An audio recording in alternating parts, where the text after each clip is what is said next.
El último intento de paz fue del expresidente colombiano Andrés Pastrana. En 1998, Pastrana se reunió con el entonces líder de la FARC, Manuel Marulanda, y acordó la creación de la zona desmilitarizada del tamaño de Suiza en las selvas del sur de Colombia. Aquí los problemas son de orden social y no problemas de armamento. Pero los rebeldes parecían utilizar la calma para reconstruir sus operaciones militares y establecer una red de tráfico de drogas de billones de dólares. Y la violencia no se detuvo. Las conversaciones se interrumpieron en 2002 cuando los rebeldes secuestraron un avión. Manuel Marulanda, yo le di mi palabra y la cumplí. Siempre la cumplí, pero usted me ha asaltado en mi buena fe, y no solo a mí, sino a todo el pueblo colombiano. Bajo un nuevo liderazgo, el gobierno de Colombia respondió con una campaña de bombardeos contra campamentos rebeldes en la región de la Selva Espesa. El fracaso de las conversaciones abrió la puerta a la elección del conservador Álvaro Uribe con un mandato claro para acabar con la FARC. Nosotros emprendimos una política de seguridad, de promoción de inversión, una política social. En 2010 entregamos un país que iba mejorando. Los problemas no estaban resueltos, pero el país iba por buen camino. Juan Manuel Santos fue elegido por primera vez como presidente con una victoria aplastante en 2010. La FARC, por su parte, decayó durante su primer mandato, perdiendo sucesivos líderes en ataques del gobierno.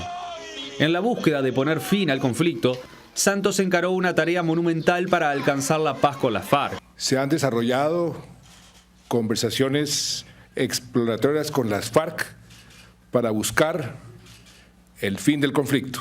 En un mensaje de video transmitido a los periodistas en Cuba, el líder de la FARC, Timochenko, instó a un diálogo civilizado para poner fin a la guerra. ¡Cuánto dolor y lágrimas! ¡Cuánto luto y despojo inútiles! ¡Cuántas vidas y sonrisas cercenadas! Para finalmente concluir que la salida no es la guerra, sino el diálogo civilizado.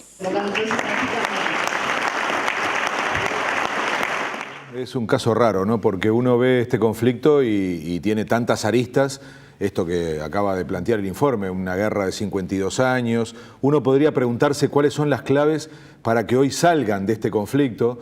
Podría preguntarse qué pasa con cada parte, qué rol tiene el ambiente internacional, que además en pocos días en Cartagena se va a reunir para firmar la paz. Y sin embargo aparece un personaje, un uruguayo, haciendo la diferencia. Porque en realidad la presencia de Mujica generó un hecho político, nos dicen quienes estaban allí, que fue el momento político más importante de la campaña. Es decir, más fuerte que la firma, más fuerte que el acuerdo en sí. Y tiene que ver con que Mujica representa mucho de lo que está en conflicto en Colombia. Es decir, la reconciliación de partes. Y Mujica fue muy inteligente en evitar quedar en la misma polarización, y hablamos mucho en este programa de las polarizaciones en América Latina.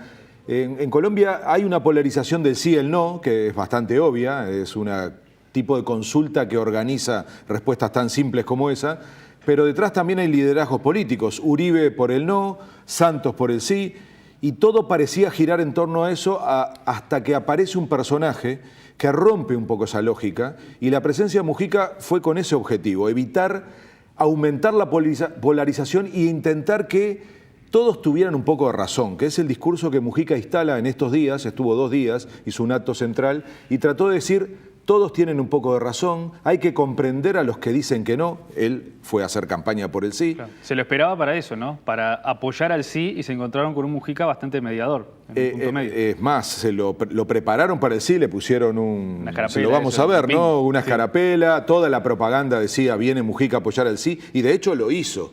Pero al mismo tiempo dijo, bueno, esto es demasiado profundo, hay razones para que cada parte esté sufriendo. Exacto. Entonces, yo creo que la verdad que es lo que mejor podría hacer Mujica, porque además lo consolidaba con su historia de vida. Claro.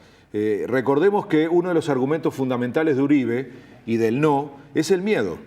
El miedo, y él dice, tarde o temprano, si hacemos esto, van a gobernar a FARC.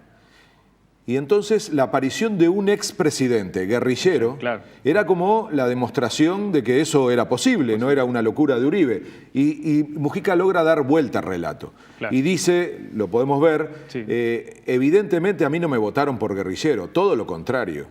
Y además asume haberse equivocado en esa estrategia y dice, después de que salí de la cárcel, me dediqué precisamente a cambiar mi visión sobre cómo hacer política, a pedir perdón y a trabajar desde otra perspectiva. Y me votaron por eso, no por haber sido guerrillero. Entonces logró, realmente, está esto de que nadie es profeta en su tierra, ¿no? Entonces Claro. que seguramente, como todos sabemos, Mujica no tiene la misma popularidad en Uruguay Para que nada, tiene en en el el resto mundo. del mundo.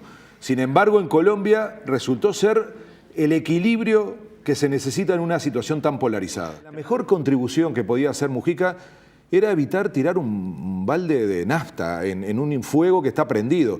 De hecho, ocurre una cosa muy singular. Cuando se convoca al acto con Mujica, Uribe, que además es particularmente fuerte en Medellín, hay que entender que Medellín tiene hoy la encuesta más pareja entre el sí y el no. Por lo tanto, el lugar donde él tiene más receptividad en su discurso, convoca una movilización, con mucho cuidado, lo hace por Twitter, no critica a Mujica, pero él dice, yo voy a hablar fuera del local donde va a estar Mujica para explicar las razones del no. Y va a ese local, consigue armar una especie de acto afuera, y mientras adentro había 7.000 personas, afuera había 200 con Uribe con un megáfono haciendo una arenga. ¿Y qué hace Mujica? En vez de alimentar un espíritu que podía haber dentro, muy fácil de levantar, ¿no? De decir, bueno, aquí habemos 7.000, afuera 200, coloca otra reflexión y yo creo que, repito, quizá no para el aplauso, pero para el largo plazo le hizo un gran favor a Colombia. ¿Es un debate que se da en Colombia entre justicia y paz?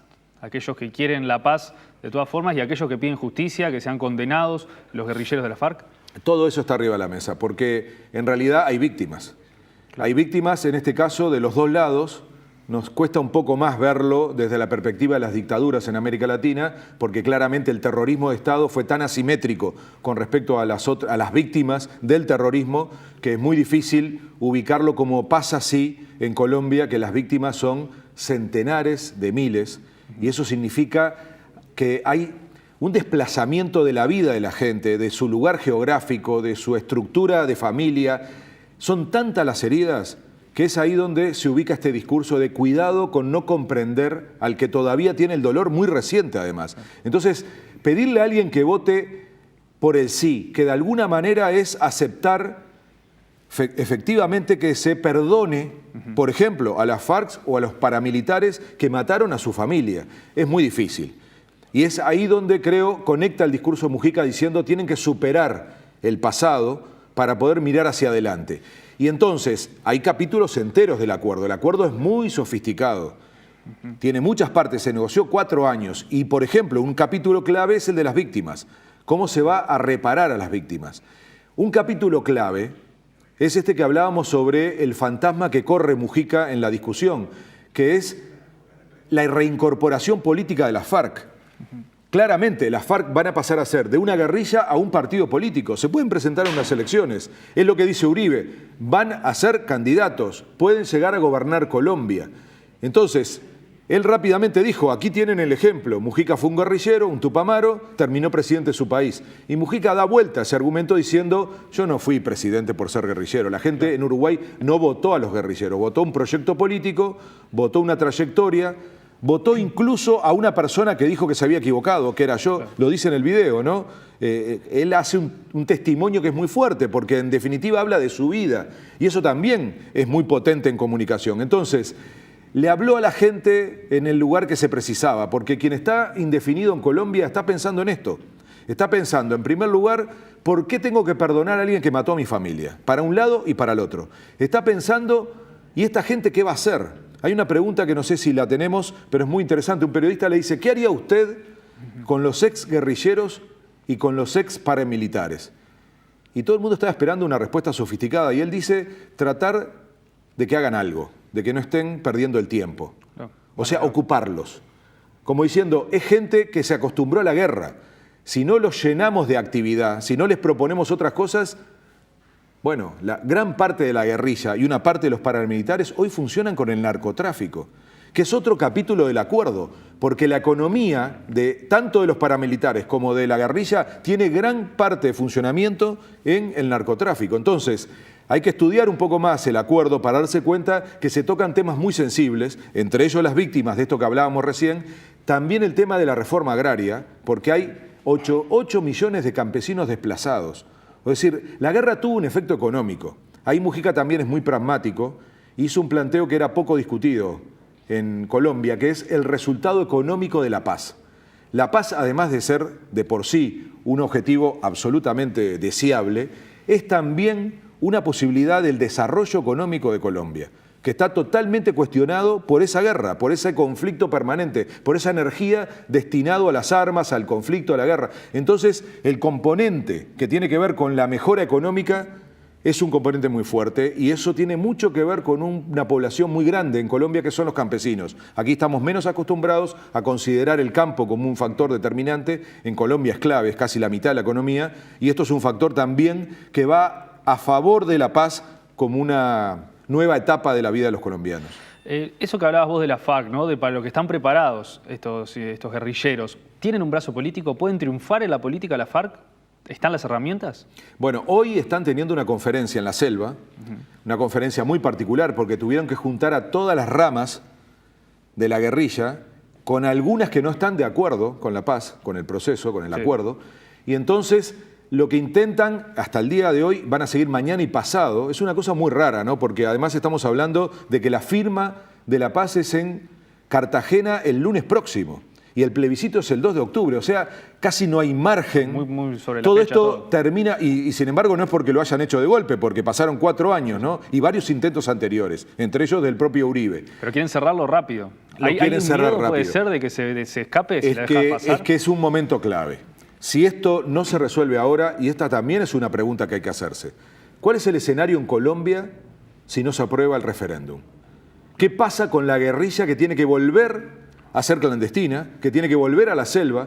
¿Qué pasa con los paramilitares que estaban ya pensando en otra forma de vida? ¿Qué pasa con el gobierno que va a quedar muy golpeado? Yo diría que probablemente golpeado definitivamente. Tendrían que convocar elecciones porque es un rechazo muy fuerte desde el punto de vista popular. Parecía lo que le pasó a Cameron con el Brexit. Por ejemplo, ¿no? ¿Y qué hizo Cameron? Renunció. O sea, son de esas cosas, bueno, es la opinión de la gente sobre un tema central en donde Santos pone todas las cartas arriba de la mesa. Entonces, sería dramático para Colombia, porque desataría de vuelta los peores argumentos. Es decir, sectores de la guerrilla, sectores sobre todo de la derecha política colombiana, sectores de los paramilitares que estaban destinados al negocio del narcotráfico, tendrían razón, ganarían el plebiscito.